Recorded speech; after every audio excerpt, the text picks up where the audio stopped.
Good evening. Welcome, everybody. It's good to see each and every one of you. At this time, Madam Manager, is there anything that you would like to say before we begin? No, sir. We're going to turn this over to Mr. Ham, Mr. Brian Ham.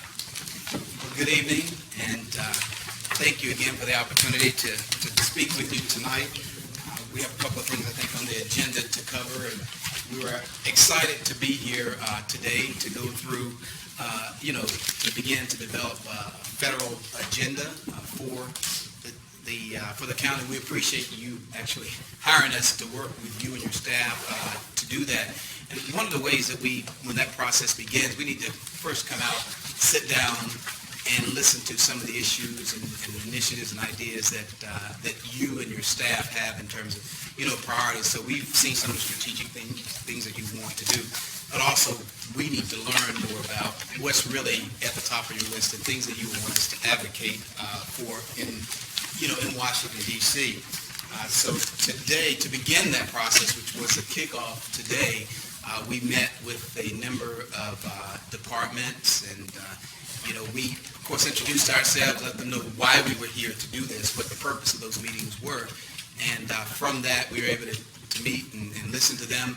We took plenty of notes that we've yet to go through. We'll go back and go through all of that and sort of pick out the highlights of that, which we will share back again with staff and with you. And the other piece to this, too, also, is to hear directly from you what's important for you. You're going to be a critical part of that agenda that we plan to put together. And this is sort of the model that we go through with our clients. Initially, let's sit down, let's talk about what's important, where we need to go, and then how do we get there. So that's the next piece of this. So what happened, we will end up going back, Leslie, Deborah, and myself, and sort of going through the different notes that we've taken, and we'll work up, work on a draft document that we'll bring back to staff and bring back for your approval, because a federal agenda is a document that needs to, it should have your approval on your stamp of approval.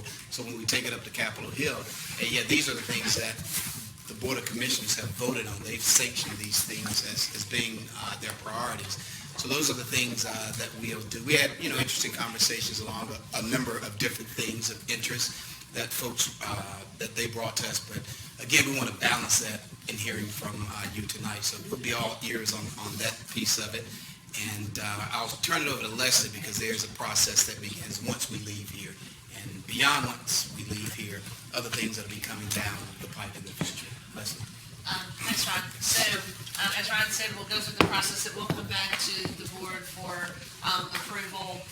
It serves a couple of purposes. One of those purposes is it's our marching orders. So it's a way for you to gauge our success, what we're working on. So when we're reporting back, we go down the federal agenda and tell you what developments, how we move the needle, that sort of thing. It's also a way to sort of help the congressional delegation, because it's approved by the board. They know that if they support these items, that they're not going to step on any toes by any individual board member doing this versus that. They know that it's been approved so that they keep the peace amongst everyone. But also so that, especially when you start talking about going in and asking for projects and funding for projects, you'll have community folks that will go in and say, we want to do such and such and look for congressional support. And they'll say, the Board of County Commissioners is behind us. They're going to provide the match, or they're going to do this.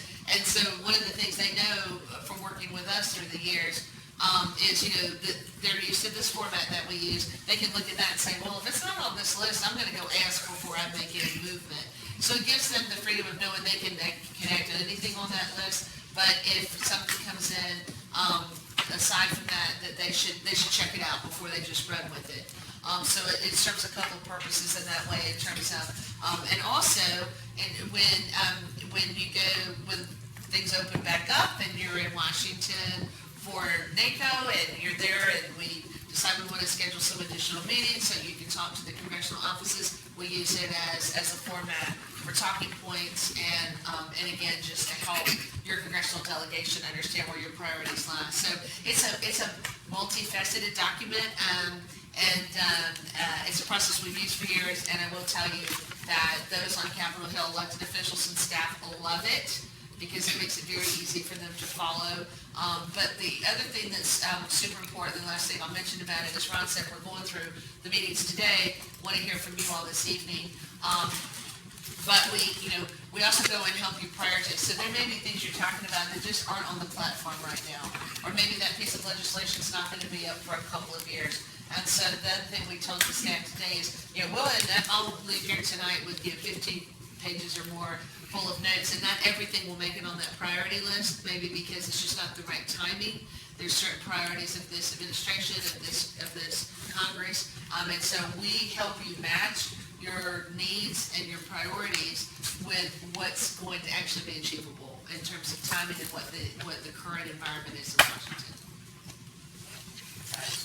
We're ready to hear from you.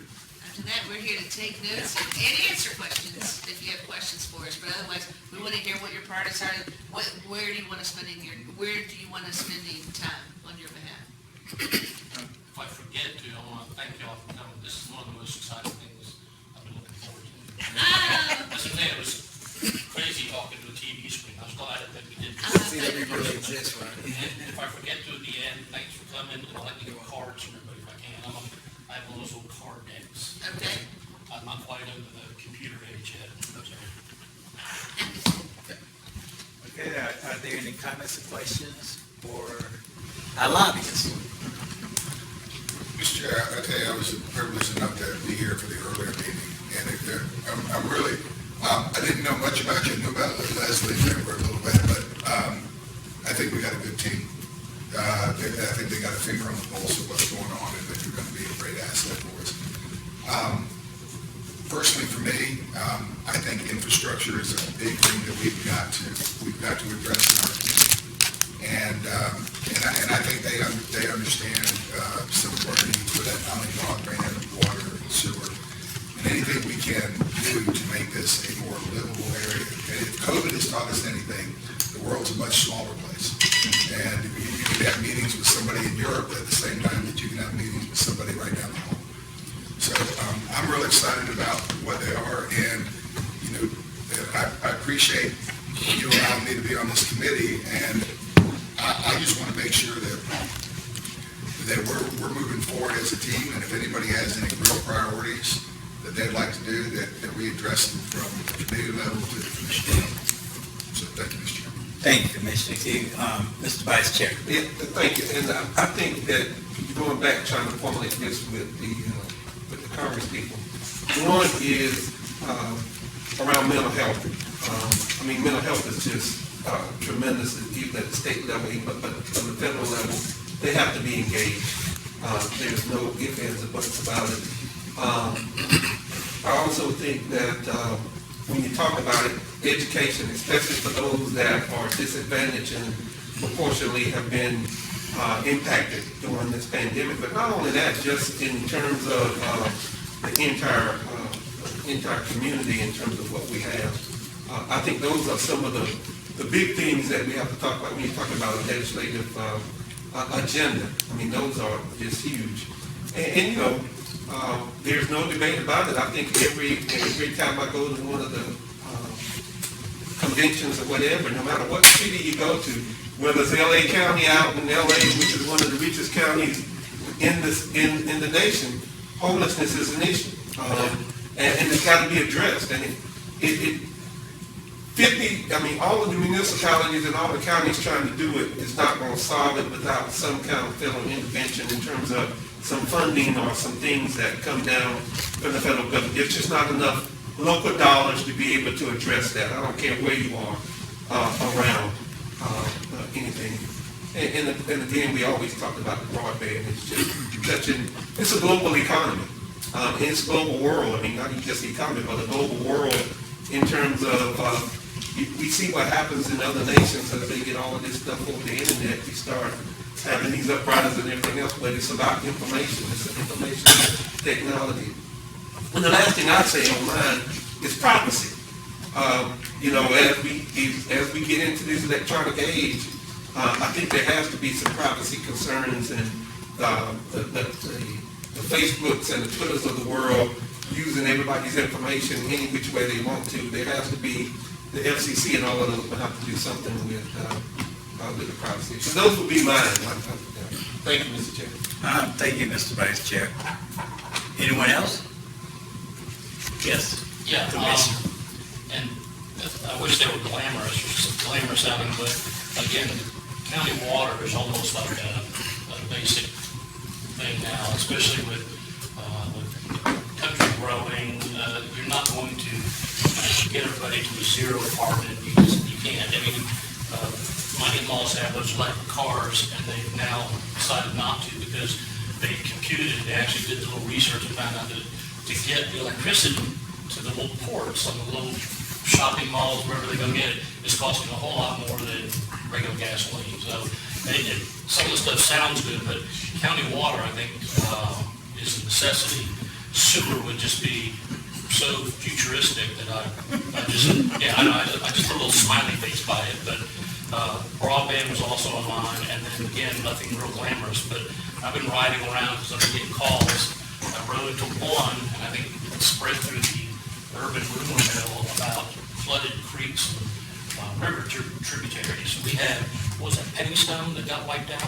We had a whole neighborhood just happened. You basically just get demolished and rebuilt. And I think that was off of Rockfish Creek. And then we have this whole system of creeks in some areas, they almost call them like parts of Little River in northern Cumberland County are as big as Rockfish Creek. So it's just kind of a name. I don't know, I'm sure you have. You ever been to San Antonio? Well, I know I'm too old to ever see this, but the way they have taken their water mitigation and channeled the whole city. They have a 4-day festival where all the restaurants that are fortunate enough to be on there contribute a certain percentage of their proceeds, and that's how they pay all their programs for the year. And they control the water, so if there's a drought, they control it. If there's floods uphill coming down, they control it, and it's the heart of the city now. They have transportation gondolas, that are just pontoon boats.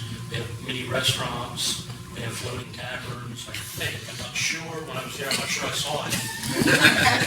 But, I mean, and it's just, everybody they're just little electric motors, and they come out, they're so quiet, you can go shopping, get on, get off, you get a little day pass, and it's like their downtown bus. Yeah.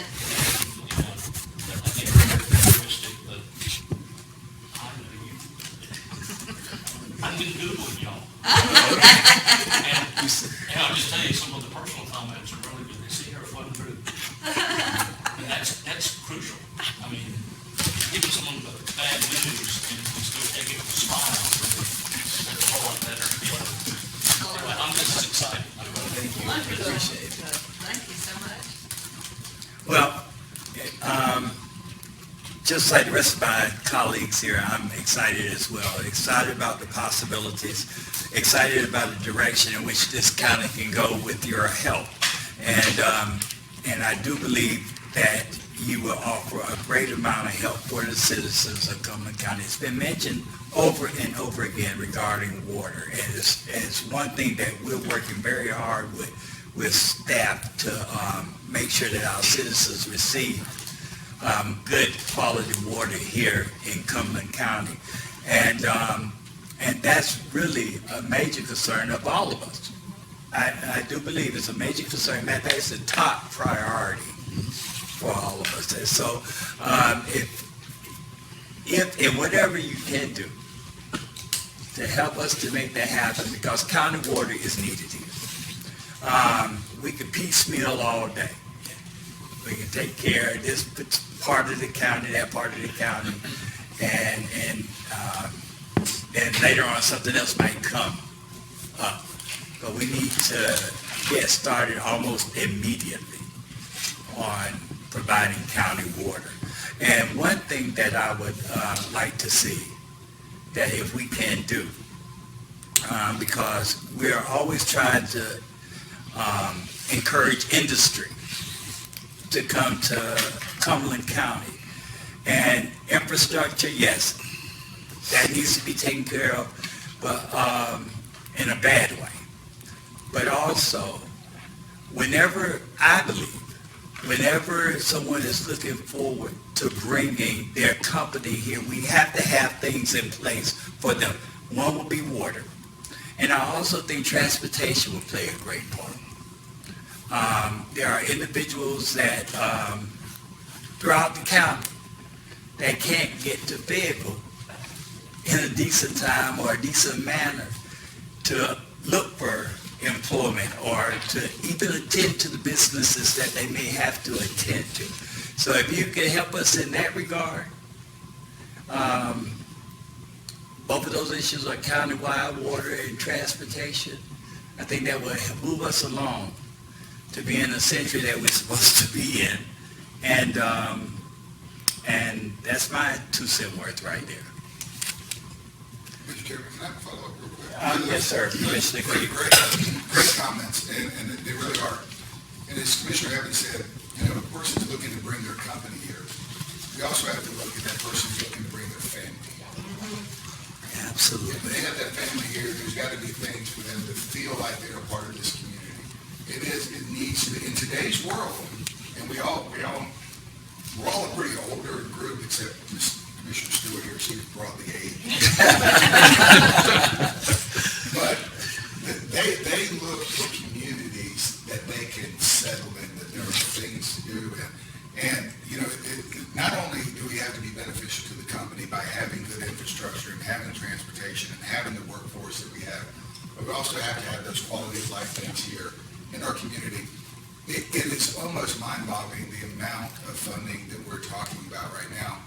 But I would be hard-pressed to say that the biggest shame of all of this is if you didn't have the opportunity to transform the community, and we have that right now.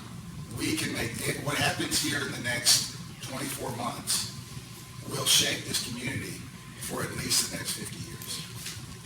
So, 100% behind you, Mr. Chair, on that, and I just think they're all good programs. Commissioner Booth. Thank you, sir. I have one more that just came to my head. I don't know why I was talking about water. Every 2 years or so, we get the rumor that the Army Corps of Engineers is going to tear down and close all the dams on the Gateway River. And the rumor is that it's going to eventually jet back and it's going to be deep enough for they used to run paddle boats from Wilmington to here back. And the other thing is there's so much silt that as soon as they tear the dams down, we'll get a building in Valley. You know, so it's, the rumor mills are out there either way. The dams are old, but they're still there. They're still operable. And it's a great crowd, great staff that you call ahead, they'll get down there and meet you and let you through and show you the fish walkers, the fish, what do they call those, the fish trails or something where, so the migration of the fish can get upstream and everything. But it just, whoever is in charge of that or something, if we could get whatever this year's rumor is, that we'll at least have the dams for another year or so. I don't know who flips that switch, but the rumors are starting back up again about how they're just gonna go ahead and tear it down because nobody's taking pleasure boats up and down the river anymore, and, you know, they use the dams where they catch the big catfish. So, I don't know if they're deeper or silt, but I don't want to find out right now. I'm gonna have to give you the lead on that. Vice Patrol. Are there any more comments or questions? Yes, sir. I'll just say, looking at your list, these are all things that are timely. You're in the right time at the right place. Right place at the right time. It's a long day. But I think, even getting back to the things that Commissioner Adams was talking about, or of course, Commissioner Keefe on the infrastructure, but a lot of these, the president's budget will be out on the 28th. So we'll see it again, not a binding document, but to me, it talks about where your heart is, I think, and where your priorities are. And I can tell you, I expect to see the homeless funding increase quite a bit. Education is going to be more money for that. That's just what I've seen on some of the skinny, as they call it, skinny budget. So that's one that you put out. Broadband will continue to be there too. And then, of course, the sewer water stuff should be. So I think all those things will likely be plussed up. And I think they're not under, he was under some budget constraints. The other presidents, previous presidents were, the President Biden isn't under. So I think you'll see that because, they really want to deal with people on this. So the social equity and killing some of these disparities. So I think we'll see those things now. And that'll have to go up to the Hill and they'll have appropriation. They have to fight it out. But I do think no matter what happens, these are going to be places of focus, not just this year. These are going to be long-term areas of focus. I think, and on the water stuff, there are a couple, but you talked about the Corps of Engineers, so that'll be a place. I think we have to look in multiple places for that. You do have your ARP monies, so we've already said we weren't going to spend it for you, but I think that is a place you really want to look at on the water sewer side, the state as well. But then EPA also has low-interest loan program, so there are a bunch of things you could combine to really create that countywide water system and to do other things in the water sewer area. Corps of Engineers, I have to learn more about that. I know we've had some discussions about these dams, but that may be something that you would deal with in the Water Resources Development Act or language that we might need to get into energy and water spending bill if there's something we want to try to do on that. And of course, working with the Corps, which can be challenging, but I've had a lot of experience of working with the Corps, so that's something I think we'll need to do as well too.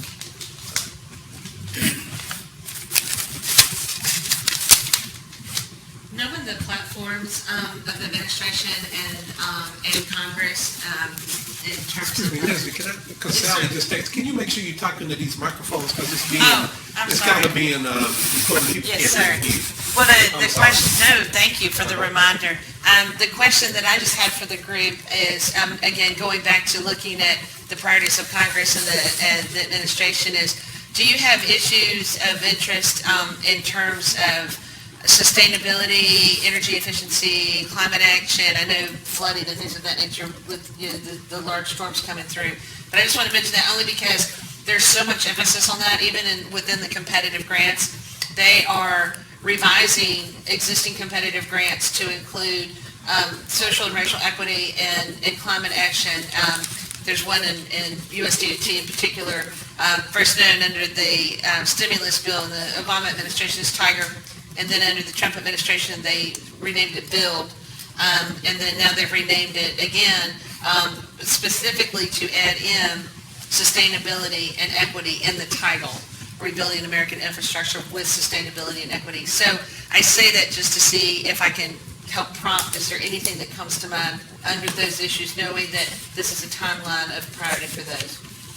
Yes, sir. So, Leslie, I don't think we talked specifically about the climate side of it. Two parts to this question. One is, what does that look like? Meaning, is it building code or now?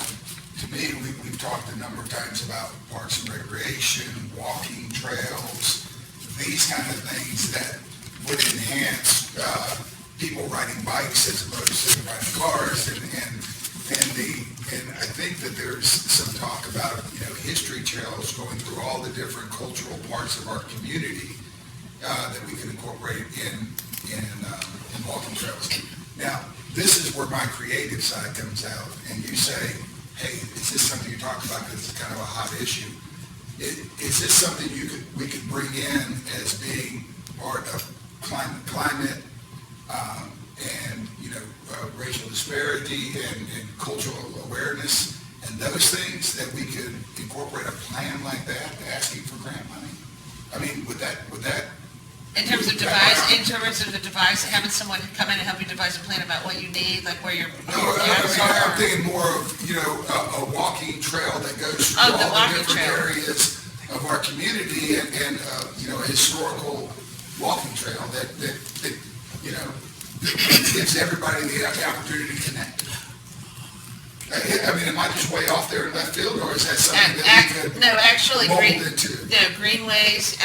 greenways and walking trails, bike paths, that sort of thing, Parks and Rec in general, but particularly in that area of alternative transportation is a big issue and will likely come, I anticipate you'll see a ramp up of that within the American Jobs Plan, which is a big infrastructure package that they're working on right now.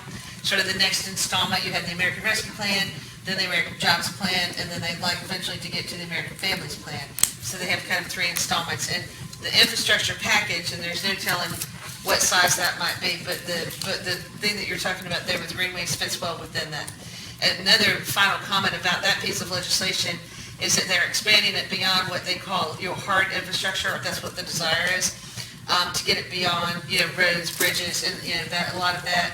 It's not a county function in North Carolina, but they're expanding that to include, for example, energy efficiency projects, clean energy projects, housing, broadband, again, water and sewer. Again, water and sewer coming up, broadband coming up. What am I forgetting, y'all, in terms of even down to schools? Schools is in there, and child care facilities and nursing homes. I mean, like, they're talking about making it very broad. That's not yet done, that's in the works, but again, those are things to mention that, Commissioner Booth. Well, see, the longer you keep me here, the longer I'm a list person. I've had the same word down here, walkability. It's a new word that they have with it. Just like Jimmy said, people are looking to go to places, especially people that live, raise families, and retire. So, the walkability, they did this in Hotlanta. They got old railroad tracks were closed when we're in ice storm. And we have those all over here. And if you just think of the ones that just go cut through everywhere in town or by the river, by the Cape River, they asphalted them because they're already there, and basically the railroad, if anybody asks, will give it to them. And so you asphalt it, you make it walkable, and Atlanta it goes by now, has sprung up restaurants and everything, and it's walking, jobs, they're building office buildings near it. The older people I saw to do with this, they have a Bird electric scooter. Their GPS monitor. You get on it and it builds your card and you get off and it registers that you've gotten off of it, you haven't stolen it. And then someone else coming the other way can get that. But I saw a couple of them going by me on this do my morning run. And then as far as replacing, it also would help us reduce dependence on any oil or electricity and stuff. And also, everyone's always talking about the carbon space and the carbon footprint and replacing it. We have a wonderful, what does Lisa run? What's it called? Cooperative extension. Cooperative extension. And we could get in conjunction with the education system, have more than one Arbor Day. Kids could go get trees and plant them along their baseball field that was just built for them, or a park somewhere nearby. Bring the kids in, give them little shovels, help them and everything like that, and put trees in, and then all of them are replacing their own little carbon footprint for the day. And I bet at the end of the school year with 50,000 kids, we could get seniors to do 2, the elementary people do 1, we could do over 50,000 trees every year, somewhere to come back. And that's not a bad thing. Commissioner Adams. Yeah, and I think that with this administration, climate control is going to be big. He's put us back into everything with the Paris Agreement.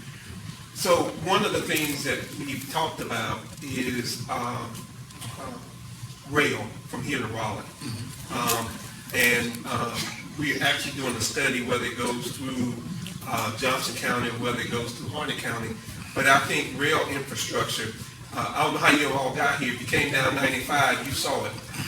95 is bad. And I don't know if y'all rode together, each one of you rode. Because if each one of you rode, you just killed McClimate. I'm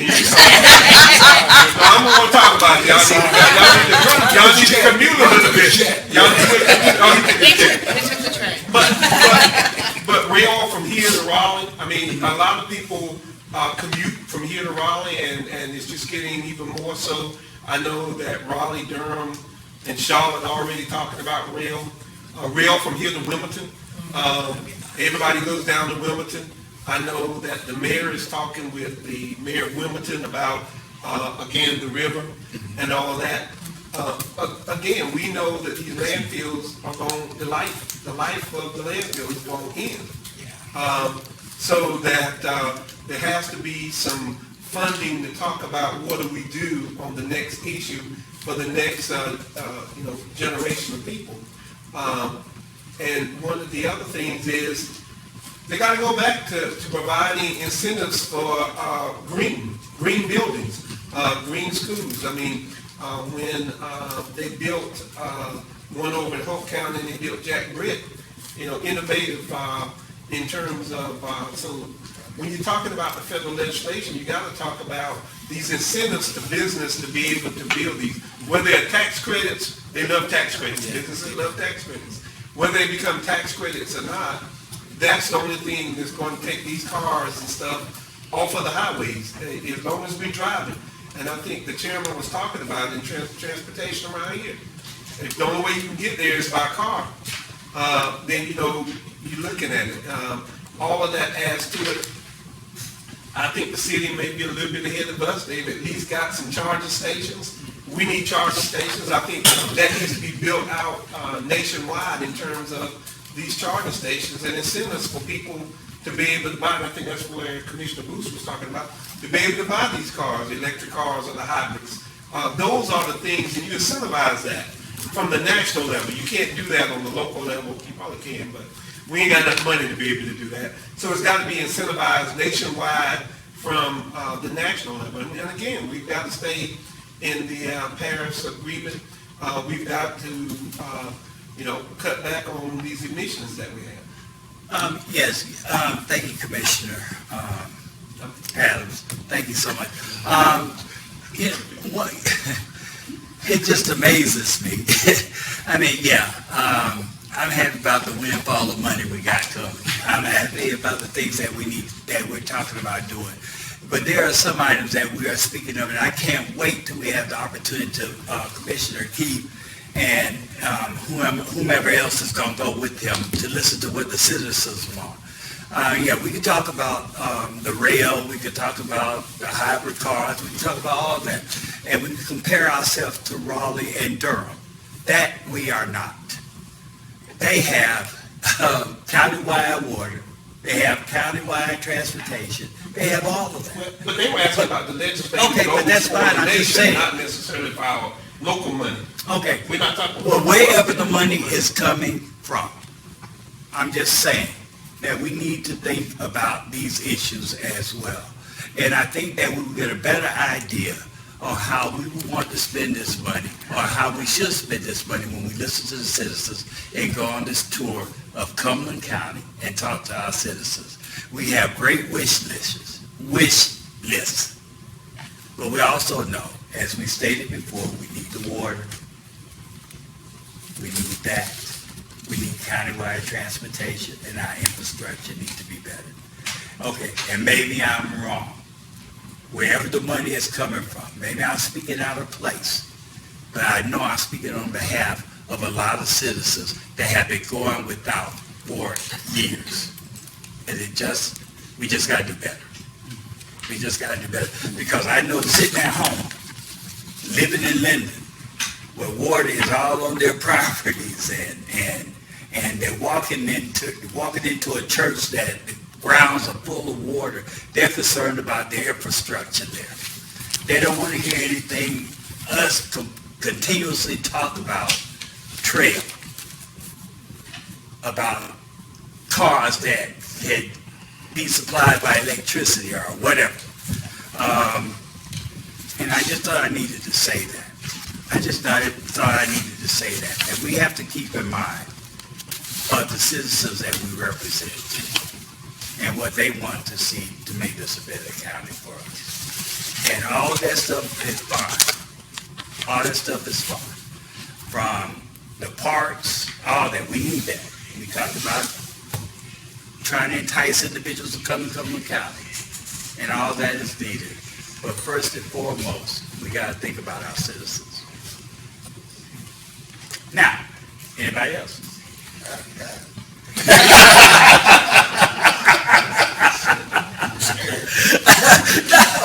No, it's not that. I mean, somebody sitting at home, they got to realize that this is about them. It's really about them. And I want them to understand that too, but we were talking about two different things. what you're talking about, which is the 65 million that comes, that's what we're talking about, taking care of our local people. I think what we were talking about on this agenda was the President of Biden and what his agenda was and what we wanted to talk about. So I think we talked about the same things. It's just that one was, when we're talking about the real and all of that, was what the nation was looking at.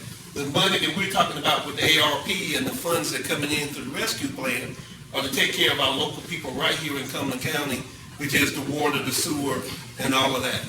Well, this list is it is a little bit different. It's not necessarily you could use your ARP money for some of these, but, this is where we're looking, as Les has spoken about, looking at those grants outside of this, and then looking at appropriations as well.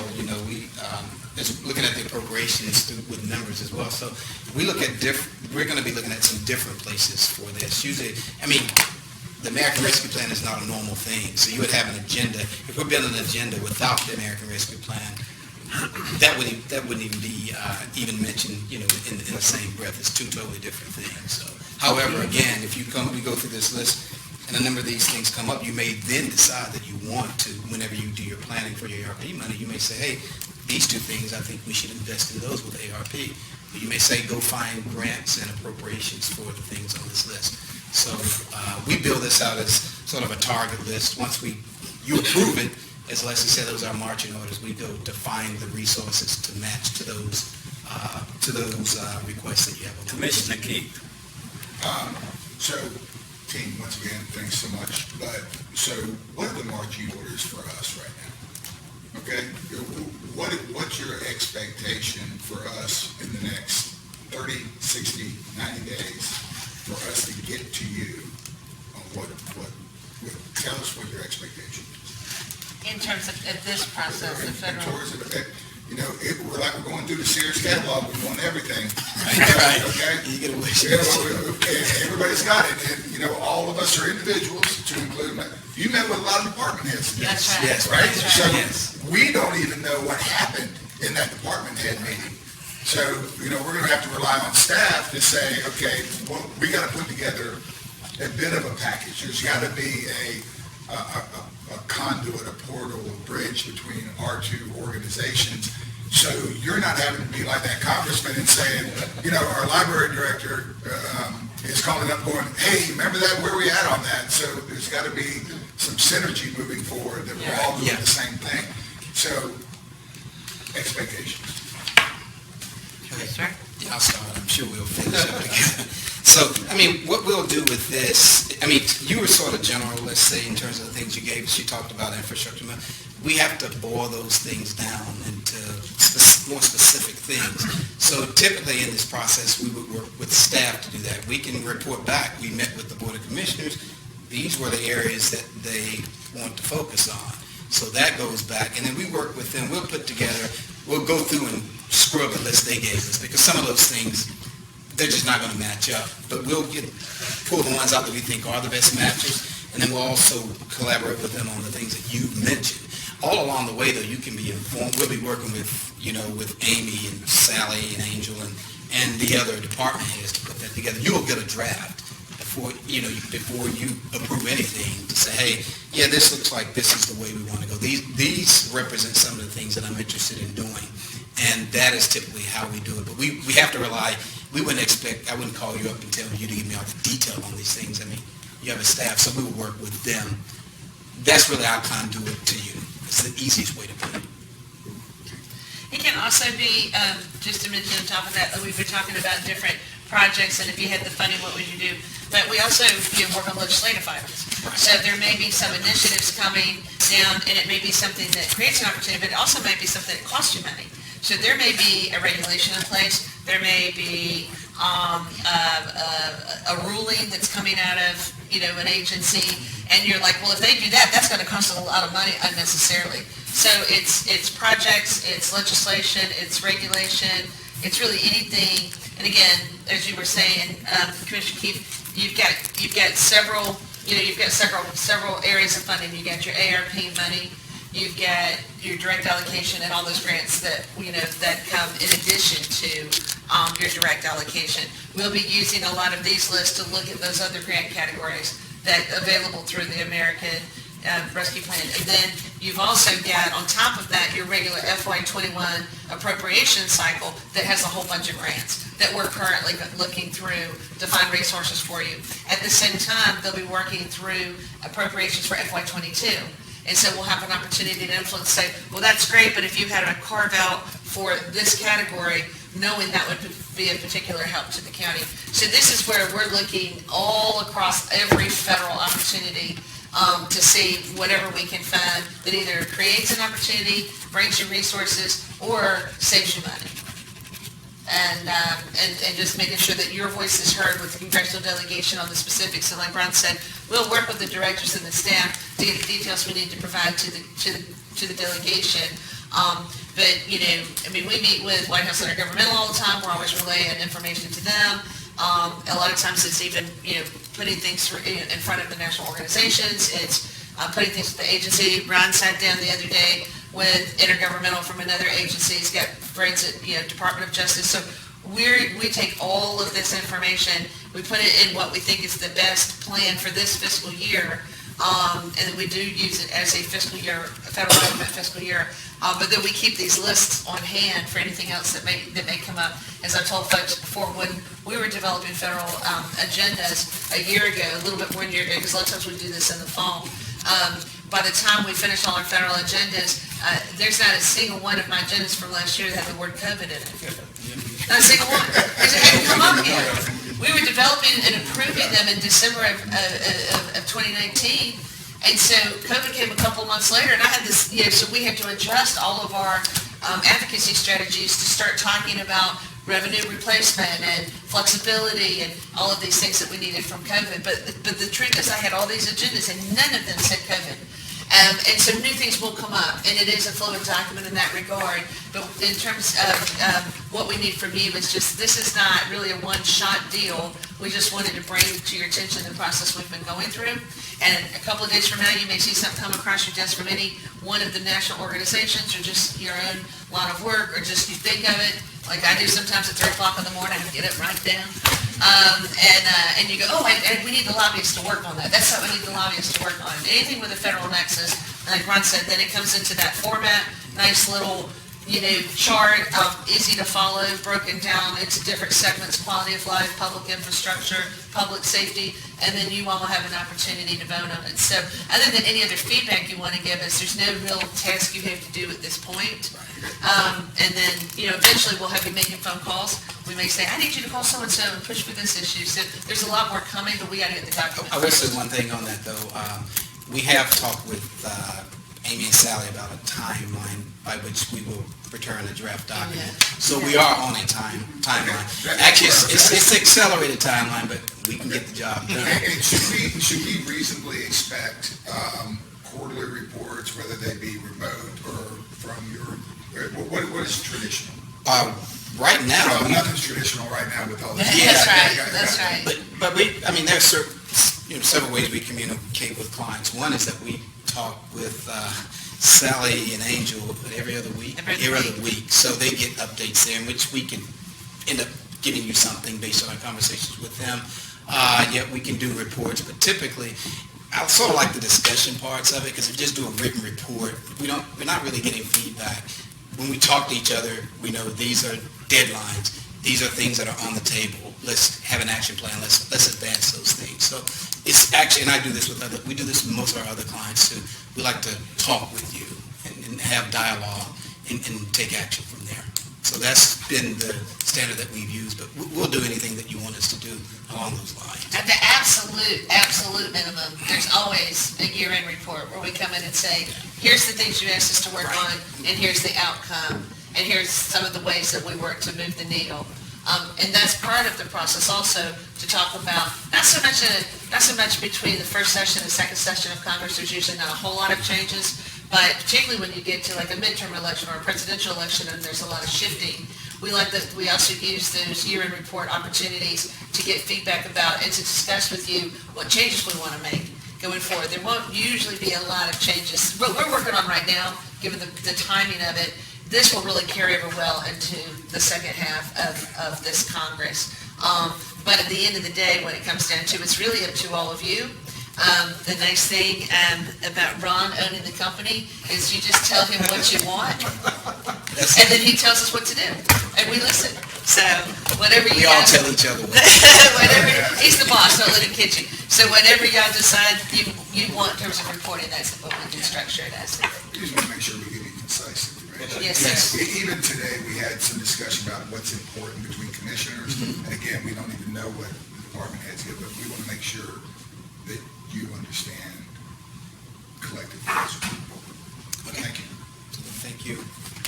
I will say on that point, I'm sorry, but you make a good point about this. One of the things that can be, and I hope y'all will take this with the greatest amount of respect, but once this document comes to you and it's approved, it is destructive if folks go to the members of Congress individually with their own initiatives, rather than kind of sticking to the game plan. It just confuses everybody. So the reason we do this is to get on the same song sheet. So I will say that if you take the song sheet and then you just throw it out and you go up and sing your own tune to the members of Congress, it does confuse them, because we tell them when they see it, this has been endorsed by the Board of County Commissioners. So I will say that up front again, in the most respect. Not saying you can't talk to your members of Congress, but it just helps in terms of if there's going to be changes to it, for us to know, because then somebody from the staff's going to call and say, I thought you said you wanted us working on this, you know. Yeah, they will, So- they'll smile at you and tell you how great you are, but they'll. And then they'll call call and yell at us. They won't yell, they won't yell. I didn't mean yell. They'll say it very, very nicely. They'll say it very nicely. That's not fair. So I know we're sort of getting into the hour here, but we did have a brief update on the American Rescue Plan. We did do, pretty much an extensive review of that earlier with the working committee, but I think there were a couple of things we wanted to talk about tonight were key dates revolving around that process, and then Leslie will talk about the importance of being organized. So, right now, we're at July 16th is really the next milestone, and that's the deadline to comment on the interim final rule. So basically, the rule that they put out, that everyone said guidance, that's interim. That will be changing, probably already changed, and as we said, there will be updated frequently asked questions, using those questions as the input to finalize those regulations. So you have a chance up until that point to comment on the rules. So if there's something you think about around the American Rescue Plan, well, maybe they should do this, or we don't like that, you can submit comments toward that. It doesn't have to be, and as a matter of fact, they made the point, Treasurer, last week to say, make it concise. It doesn't have to be long. Just get to the point of what you would like for them to do. So again, July 16th, and we have the slides we're leaving behind so they can share with you. The others on August 31st, there's an interim, your first interim report to the U.S. Treasury on your performance. We did talk about that a little bit. They just said you have to give an interim report, I think, of expenses or something like that. It's very, very, very, very broad. It's not very detailed. I mean, I'm not seeing even the format that you would set that up in, but we did take a note that we'll try to find out more so that you know exactly what you need to report to them. And then there's also a performance report due on August 31st as well. For, I think counties above 250,000 population would submit then. And then you have another report on Halloween. And that's the quarterly report. It's quarterly project and expenditure report. So again, and that's all counties have to submit that. So hopefully we'll know more about how you set that up, how they want to receive it, and the process for that. And then, there are two major dates left on this. December 31st, 2024 is when you have to obligate the funds. Not expend them, obligate the funds, ARP funds. And then by December 31st, 2026, you would have to have you will have expended those funds. So the bottom line out of all this is you don't have to rush out and spend the money today. You can take your time and plan like this committee is doing, and plan so that you make sure you get the greatest impact from those dollars. So anyway, I just wanted to leave you with those dates. I'm sure you'll see more information. Any of these webinars that Commissioner Adams is always on, you'll hear that many more times. So I'll turn it over to Leslie in terms of the importance of being organized.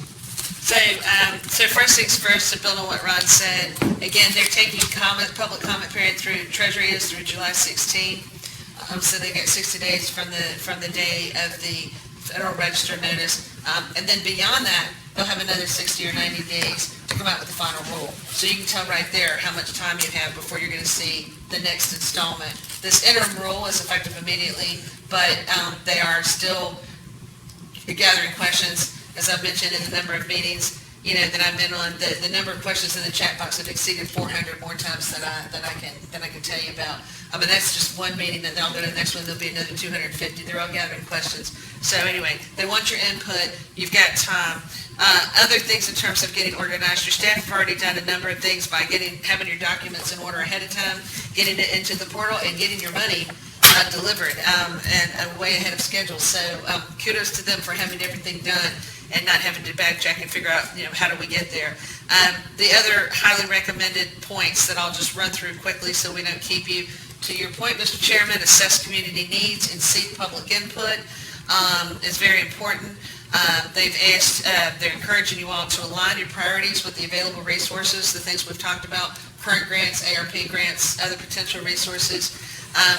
This one's really important too, to avoid new unsustainable programs. There might be something really transformative that you want to do that sounds wonderful, but if you can't pick up the tab afterwards, you're creating yourself more of a headache than a helpful infusion of cash. So look at those things that are with the prioritization for fiscal stability and returning folks to work. I'm sorry, could you repeat what you just said again? I think I missed something. The prioritization. This comes under highly encouraged in the Treasury guidance, is the prioritization of fiscal stability and returning people to work. So that goes along also with, again, not required by statutory, but highly encouraged support for social and racial equity. And then there's more about record keeping compliance and being prepared to tell your story. They want to hear the good stories. Two things I'll leave you with overall. They really want you to think of this as invest, not spend. And Ron has said it very well many times, this is a journey. It's not a marathon, it's not a sprint, it's a journey. And they really want you to invest your dollars wisely and not just go out there and just start spending money. And as a result, the Financial Advisors, the National Association Group for Financial Advisors, has highly encouraged everyone to look at this in terms of spreading your dollars out throughout the application period, the availability period, so that 2024 deadline or fully expended through 2026, to spread it out and be prepared to have to maybe pick up where some of the other funds, when they start to dry out, folks turning to you. So can't stress enough the ability to not feel rushed, that you have to get out the door and spend it all right now and hurry, but taking your time, hearing from the public, putting together a really good plan, looking at the resources available that will help answer these questions, making really good decisions. As we've said many times, if you fail to spend them, if you spend them in a way that is not allowed, you're subject to repayment. I don't think anybody wants that. And so that's a really, really important piece to remember, is if you don't spend it the right way, you may have to give the money back. And I don't think anybody wants to have to We didn't get anything else, we got that from you. You get that. We did get that. We did get that. 4, 5, 6 times, besides take your time and don't mess up. And so anyway, we're excited about the opportunity to work with, you're way ahead of the game, quite frankly, by having a committee, a task force of sorts to really dive into this and figure this stuff out and come back with recommendations. So anyway, that's the timeline for the ARP section, and I think as more guidance comes, I hope you're not tired of us, because I think you're going to see us quite a bit. Yeah, I think so. So talk about it, so. Well, you know what? Okay. Well, you know what? I think that, no, we won't get tired of it, because we know and believe that you're doing what's right for the best interests of Cumberland County and its citizens. And so we appreciate you.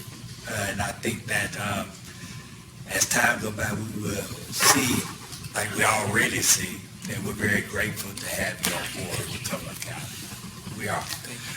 Is there anything else that needs to be said at this time? Not at this time, Mr. Chairman. Is there anything else that? No, I was just going to say, have we left anything out from today's meetings, or the ones that we needed to cover?